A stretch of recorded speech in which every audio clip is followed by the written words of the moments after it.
describe stalking and coercive control, the two together, as murder in slow motion, because you get a drip, drip, drip before the most serious event. So glad this video has like 100K likes and it's about coercive control. I'll tell you about coercive control. Coercive control, if you understand coercive control, you understand domestic violence. At least you understand the foundational structures of domestic violence. The thing with coercive control is it's actually hard to identify.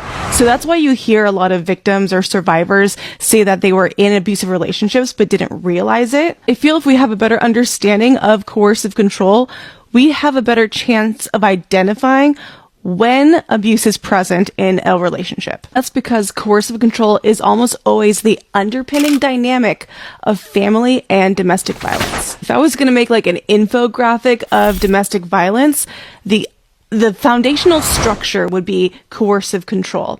And then those different acts of violence, like psychological abuse, verbal abuse, physical abuse, sexual abuse in this structure. Because for those acts of violence, for you to stay in a relationship after you experience those acts of violence, needs to be a foundation where the abuser corrodes your autonomy and dominates you. Coercive control is a pattern of ongoing, continuous abuse over time that's often covert and difficult to identify. It's used by a person to control, dominate, and intimidate another person, usually an intimate partner. Okay, so here's a really good infographic. Here you can see there's control, so coercive control and oppression, dominating the partner, and those acts of violence and abuse that reinforce that control, that reinforce that dominance and oppression. And coercive control is often non-physical